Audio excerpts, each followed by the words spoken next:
So what excites me now is either making a discovery or drawing a connection between insights that other people have had as well. So for example, recognizing that something like the flu or another kind of infection can lead to a stroke. Taking areas that traditionally were thought to be separate and then kind of bringing them together. It's that moment either of discovery, which is that eureka moment, but there's another eureka moment, I think, when you see the connections between things that previously you hadn't thought were related to each other. And that's what I enjoy about doing research. Bringing it from that insight to actually having an impact on patients is where I think the greatest pleasure ultimately will be. I had hoped that my tenure would really be about bringing brain and heart closer together, and I do think that will continue to happen. But in addition now, it's about bringing in other communities that may be addressing what's often been called a syndemic of problems. The COVID crisis, economic crisis, climate crisis, problems around structural racism and disparities in healthcare, and problems around a lack of health equity. So all of these issues that have been made front and center by the pandemic, problems that we've had, that the Heart Association has always addressed, but now have become even more important and pressing. I think those are the questions that will perhaps in some ways define this year for the organization and tenure as president as well.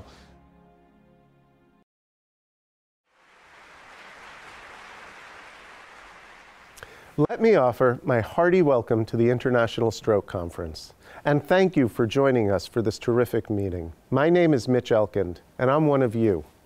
I'm a stroke neurologist, epidemiologist, and clinical trialist at Columbia University in New York.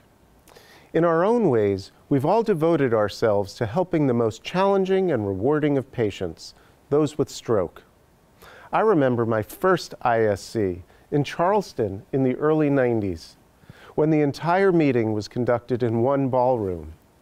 It's been amazing to watch how our meetings have grown over the past quarter century, and a real testament to the passion and commitment of so many of you joining today.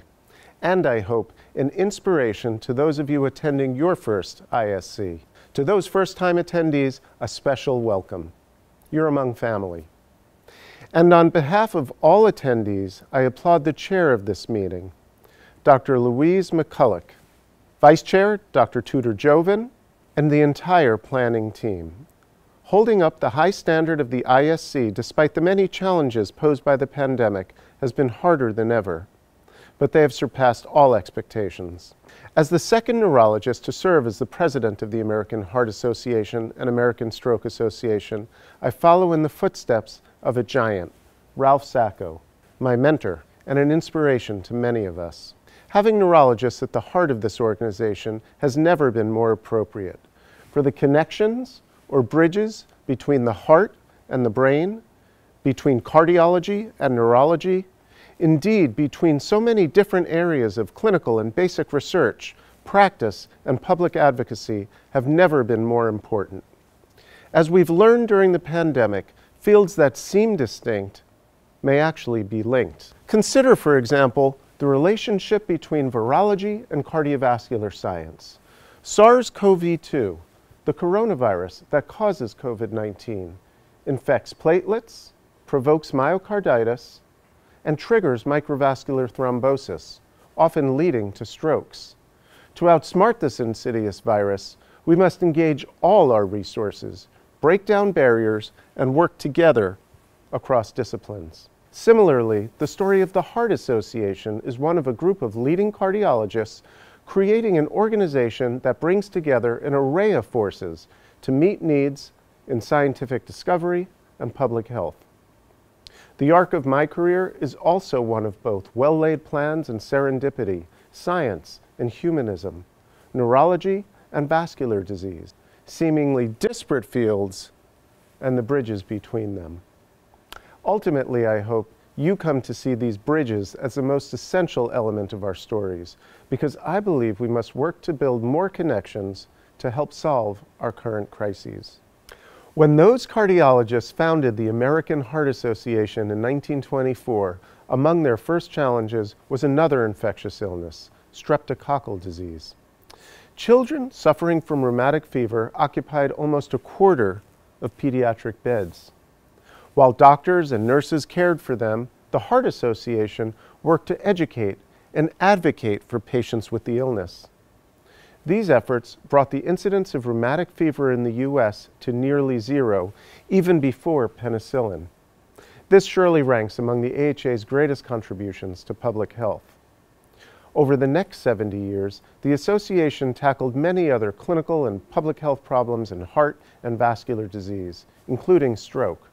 We also grew, and grew much more diverse. And just over 20 years ago, the AHA formally launched the American Stroke Association, acknowledging the centrality of stroke to its mission. Soon after, I received the inaugural Kathleen Scott Research Fellowship in Stroke. The fellowship was established in Kathleen's memory by her husband, Bert Scott. Now, to my great delight, Bert has become my friend and partner, serving this year as the chairman of the AHA's board. My own story begins, of course, with my parents. My mom is an artist, a painter, a potter, a creative thinker. But she also was a gifted biofeedback therapist and clinical trial coordinator whose patients adored her. My father, a physician and clinical researcher, is also a passionate art collector and opera fan. Trained as a nephrologist, he became a migraine specialist after he began moonlighting at the Montefiore Headache Clinic in the Bronx. He went on to conduct clinical trials in migraine and served as the president of the American Headache Foundation. While my dad brought me to the precipice of neurology, what pulled me over the edge was the work of Oliver Sacks, a co-fellow with my father at the Headache Clinic, the source of much of Oliver's material for his classic book, Migraine. That book, and his others, like Awakenings and The Man Who Mistook His Wife for a Hat, beautifully depict the stories that patients tell, and how their symptoms, like aphasia, agnosia, and apraxia, intertwine with their lives, in a sense becoming their lives, since there's no other way for them to interact with the world. I became fascinated by the connection between gray matter and human experience. Oliver's books taught me that careful attention to a patient's story provides a window into their world, an intimate history of illness. The respect Dr. Sacks showed his patients demonstrated the benefit of rigorous, active listening, so much more challenging in our era of commercial medicine. If you'll forgive the pun, he found the heart of brain disease. To this day, when we see a patient with complicated migraine on rounds, I encourage our residents and fellows to read Chapter 3 of Migraine for the best description of the migraine aura in all its variety. My interest in the humanistic aspects of the brain drew me to study the philosophy of mind in college. I attempted to understand how material things like nerves and their axons could give rise to thoughts and feelings. How could one bridge that divide between the material and the intrinsically personal, intimate, subjective? My undergraduate thesis focused on the writings of a pragmatic philosopher, John Dewey, often considered the most influential intellectual of the early 20th century.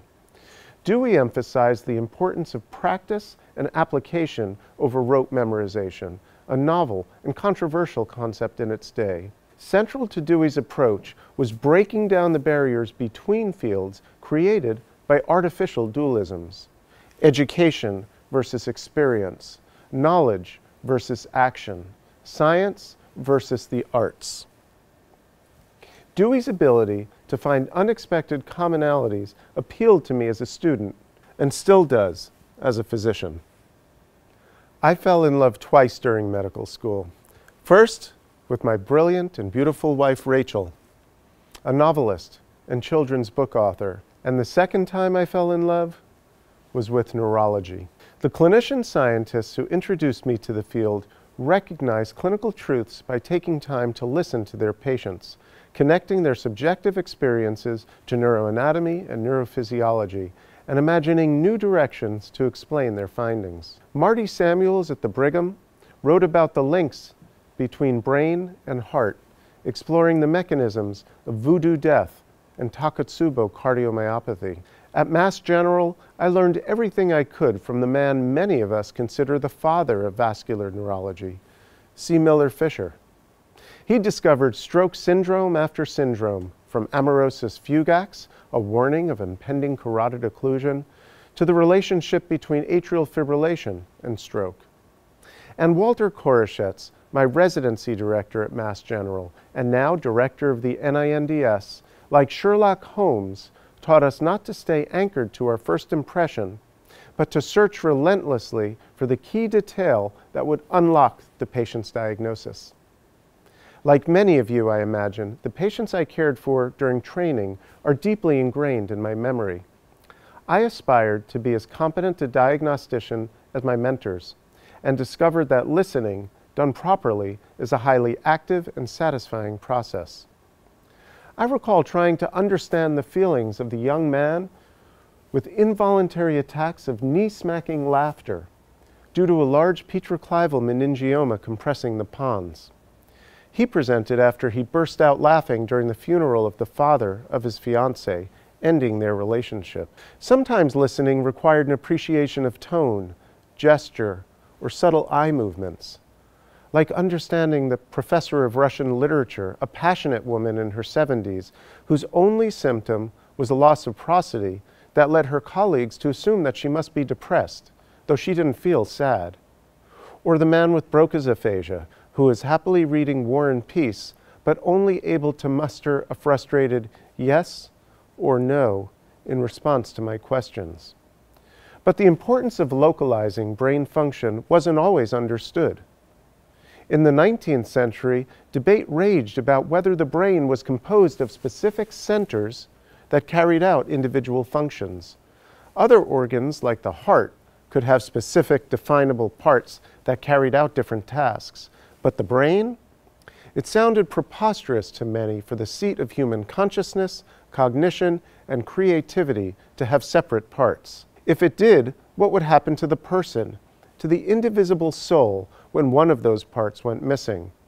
What would be left? Similarly, early neuroscientists assumed the nervous system was composed of a continuous, uninterrupted network of threads, like a spider's web, that stretched to every distant part of the body.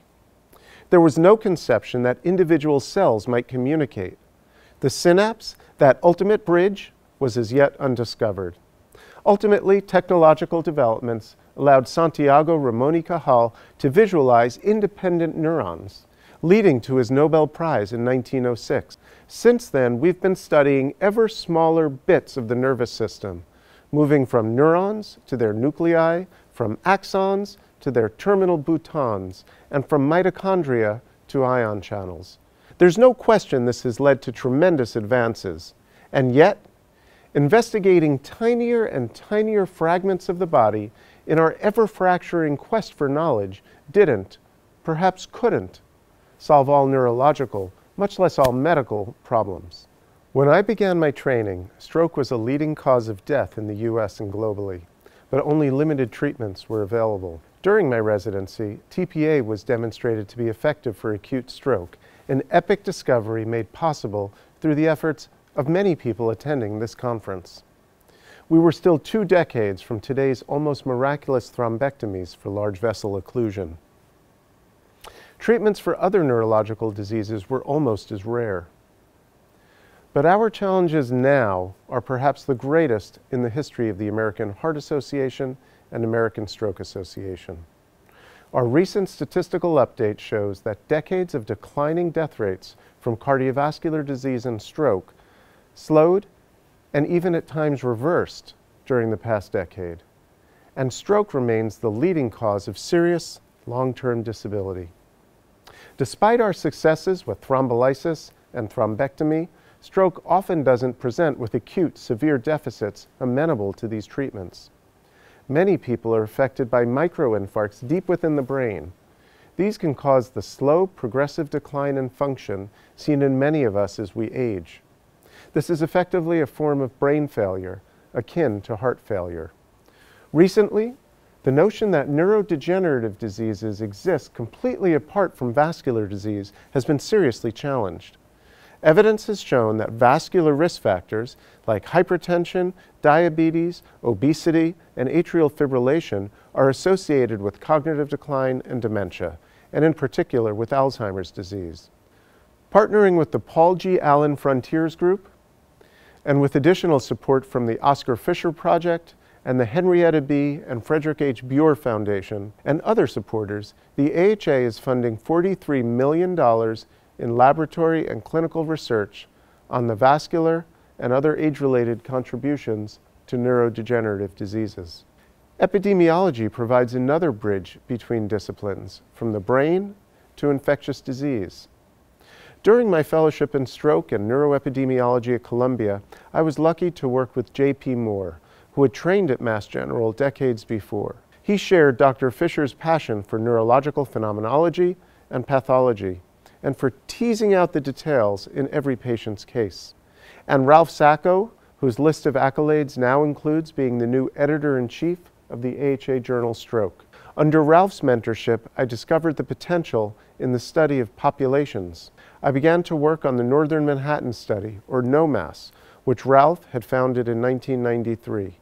We continue to follow the cohort more than 25 years later. I became particularly interested in inflammation and infection as stroke risk factors, and we found that certain inflammatory markers predicted risk of mortality in our cohort, while others predicted risk of stroke and stroke recurrence. We also found evidence that a range of infections assessed as a lifetime cumulative burden may be associated with risk of stroke. As the cohort has aged, we've expanded the outcomes we assess and found that these inflammatory and infectious markers are also associated with declines in cognition and subclinical cerebrovascular disease. In other studies, I found that acute infections, including influenza and sepsis, could themselves serve as triggers or short-term risk factors for stroke. And with child stroke neurologists Heather Fullerton and Gabrielle de Weber, we also discovered that herpes and other viruses are a potential cause of stroke in children and young adults.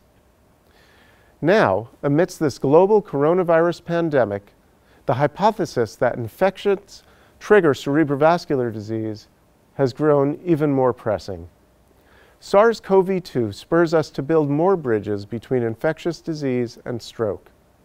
To consider these fields as separate is as unwarranted as the false dichotomy between education and practice that Dewey criticized. We're again seeing that the greatest innovations and discoveries occur in the intersection between fields, especially when we can bring together people with different backgrounds in different areas of expertise.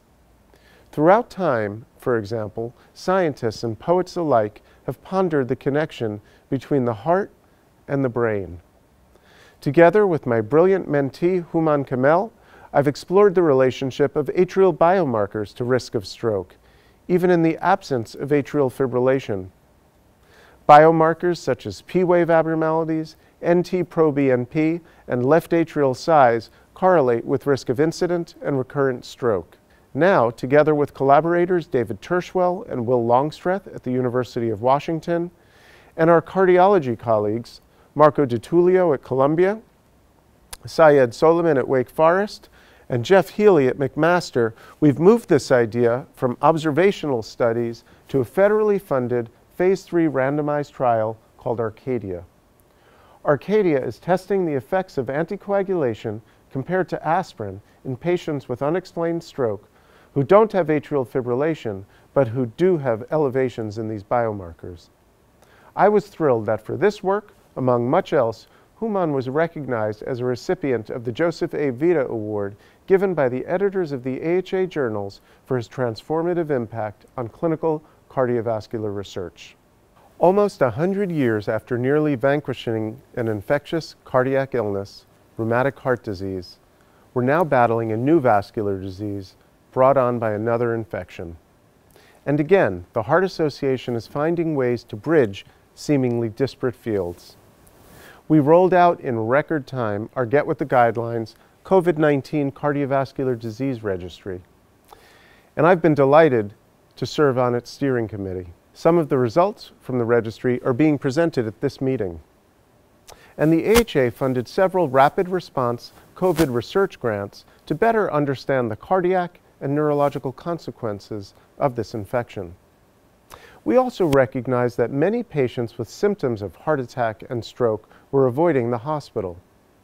So we directed a public education campaign, Don't Die of Doubt, to remind people that the best place for them to be, even during the pandemic, is in the emergency room. Our point of prevention education program, previously focused on flu shots, now also reminds people that COVID vaccination is the best way out of this crisis. We've also joined the Ad Council's nationwide efforts to increase confidence in the vaccine. The pandemic has also offered a harsh reminder that improving health requires addressing social conditions. While these disparities and inequities existed long before the pandemic, the crisis made it painfully clear that the health of the least fortunate has implications for all of society. Issues that previously seemed unrelated to healthcare and medical science are now recognized as crucial bridges to our success. Quality education, workplace health and safety, affordable and safe housing. The AHA has long worked to address social determinants of health because your zip code shouldn't determine how long or how well you live.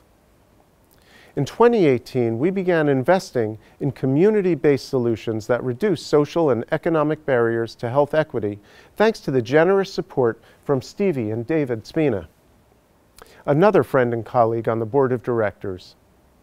Supported by many like-minded donors, the AHA has made more than 65 investments to empower local social entrepreneurs in under-resourced communities in Atlanta, Boston, New York, San Francisco, Oakland, the Twin Cities, Chicago, Detroit, and Flint, Michigan.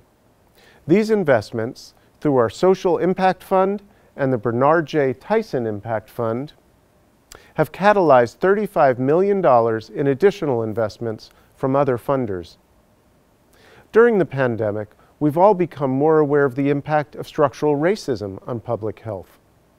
In November, I was honored to present our Presidential Advisory on Structural Racism as a fundamental driver of health disparities, which calls on the AHA and on all of us to take personal action wherever we can to dismantle this scourge.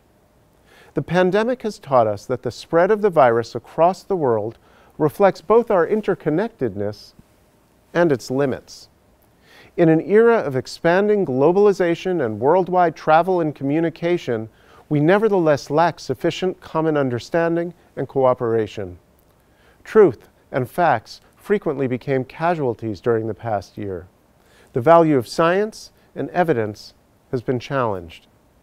Some of our most stable bridges have begun to sway. We can't afford to let them fall.